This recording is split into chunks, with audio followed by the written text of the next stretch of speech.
Cumulative preference share, non cumulative preference share, समझ जाइएगा मतलब क्या है, अच्छे समझिए।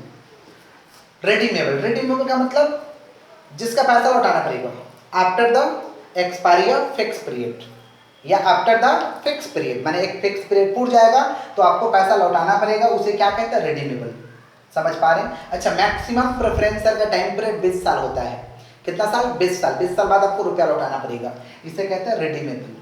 इरिडीमेबल, इरिडीमेबल का मतलब जिसका पैसा लौटाने का जरूरत नहीं है। कब तक नहीं लौटाना पड़ेगा? जब तक कंपनी जिंदा है, मतलब जब तक कंपनी जिंदा है तब तक आपको रुपया लौटाने का जरूरत नहीं है, उसे कहते हैं इरिडीमेबल, जिसे परपेचुअल भी कहते हैं।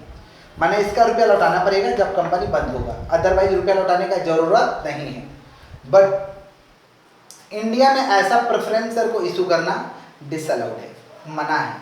पढ़ना मना नहीं है, समझना मना नहीं है, बट ऐसे प्रेफरेंस शेयर आप नहीं बेच सकते हैं, ऐसे प्रेफरेंस शेयर को बेच के आप पैसा रेज नहीं कर सकते हैं।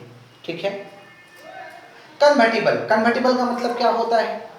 ऐसा प्रेफरेंस शेयर जो इक्विटी में कन्वर्ट हो जाए, उसे क्या कहेंगे? Convertible preference share. माने when preference share converted into equity share, preference share है कन्वर्ट होकर क्या बन गया? Equity share. ऐसे शेयर को क्या कहेंगे? कन्वर्टिबल। नॉन कन्वर्टिबल माने जो इक्विटी में कन्वर्ट नहीं होगा। पार्टिसिपेटिंग, अच्छा शरारती बच्चा घर में देखे हैं, जब घर में कुछ आता है, जैसे अभी तो मैंगो का सीजन है, तो जैसे मान लीजिए मैंगो आया और एक फैमिली में मम्मी बांट करके सभी लोगों को दे दी, और एक शरारती बच्चा जो रहता है, शरारती बच्चा अपना हिस्सा लेके खा गया, और फिर जो बाकी लोग खा रहे हैं उसमें भी शरारती बच्चा लाइन लगा दिया कि हमको भी दो, हमको भी दो। ऐसा आप लोग भी करते होंगे। तो ऐसे ही कंपनी का केस में होता है।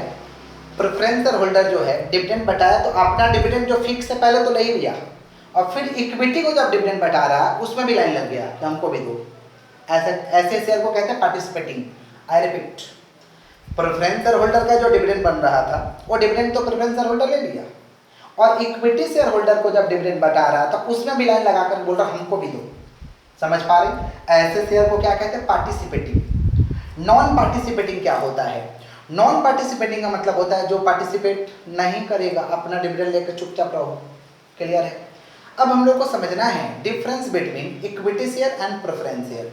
तो इक्विटी शेयर का बात करें तो equity share capital is a permanent nature of capital because it is not redeemable. Equity share permanent nature का कैपिटल है क्योंकि इसका पैसा लौटाने का जरूरत नहीं है। Preference share capital is not a permanent nature of capital because it is redeemable. अच्छा, एंजॉय मोर वोटिंग राइट, यहाँ पे वोटिंग राइट है, माने voting right available, voting right available. Equity shareholder के पास वोटिंग राइट है, but preference shareholder के पास no voting right except special circumstances. जब तक उनको कोई स्पेशल सर्कमस्टांसेस नहीं आता है तब तक उनको वोट करने का, माने मीटिंग में जाने का कोई हक नहीं है। अच्छा, स्पेशल सर्कमस्टांसेस क्या हुआ? स्पेशल सर्कमस्टांसेस का मतलब होता है कि प्रेफरेंस शेयर होल्डर को डिविडेंड टाइम टू टाइम नहीं मिल रहा, उनका अस्तित्व का बात आ गया है, तो वो मीटिंग में जाकर वोट कर सकते हैं, अदरवाइज उनको वोटिंग राइट नहीं है। बट इक्विटी शेयर होल्डर के पास वोटिंग राइट है। इक्विटी शेयर के केस में, in case of equity share rate of dividend not fix, यहाँ पे डिविडेंड का रेट फिक्स नहीं है।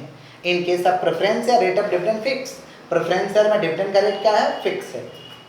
अच्छा, जब कंपनी बंद हो रहा है तो सबसे पहले किसको पैसा मिलेगा? Preference share holder. फिर किसको मिलेगा? Equity share holder.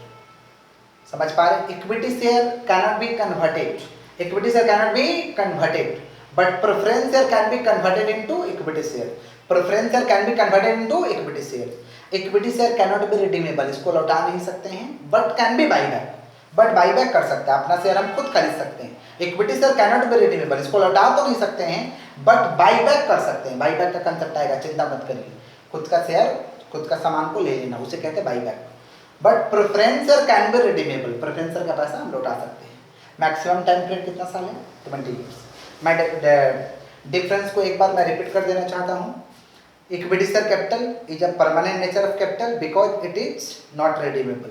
Preference share capital is a not a permanent nature of capital because it is redeemable.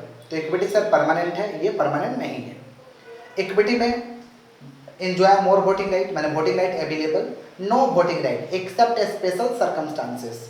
Equity share cannot be convertible, preference share can be convertible, rate of dividend not fixed, rate of dividend fixed। Clear है क्या? It is not redeemable but can be buyback। ये redeemable तो नहीं है but buyback हो सकता है। Preference share can be redeemable. Okay, अब आगे बढ़ते हैं कि भैया प्रेफरेंस शेयर का पैसा लौटाएंगे तो हम कहाँ से लौटाएंगे। प्रेफरेंस शेयर का पैसा दो ही जगह से लौटा सकते हैं। एक तो आपका फ्री रिजर्व। फ्री रिजर्व क्या होता है? फ्री रिजर्व ऐसा रिजर्व है जो किसी भी पर्पज के लिए इस्तेमाल हो सकता है, उसे कहते हैं free reserve. Free reserve are those reserve which is use for any purpose and every purpose. माने free reserve are those reserve which are use for any purpose and every purpose, इसे कहते हैं फ्री रिजर्व। तो free reserve के तहत क्या आएगा? General reserve, PL, PL को सरप्लस कहते हैं।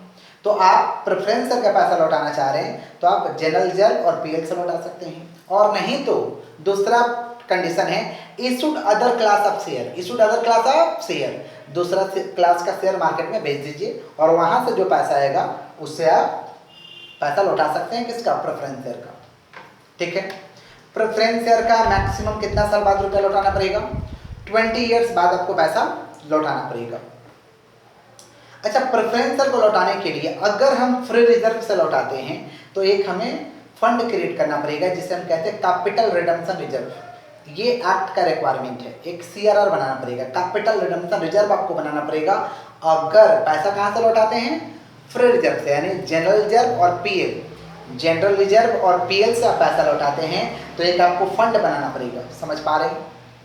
तो उस फंड को क्या कहते हैं? Capital redemption reserve. अच्छा, मार्केट से पैसा लेकर लौटा रहे हैं, हमारे इशू करके शेयर लौटा रहे पैसा, तो इस केस में आपको सीआरआर नहीं बनाना पड़ेगा।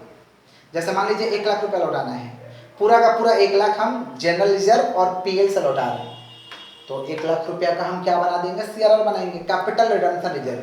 अच्छा, सीआरआर का कुछ तो यूजेज होगा, तो कैपिटल रिडम्पशन रिजर्व का एक ही काम है, issuing bonus share. Issuing bonus share, bonus share issue करने का काम होता है। Thank you. इसका नेक्स्ट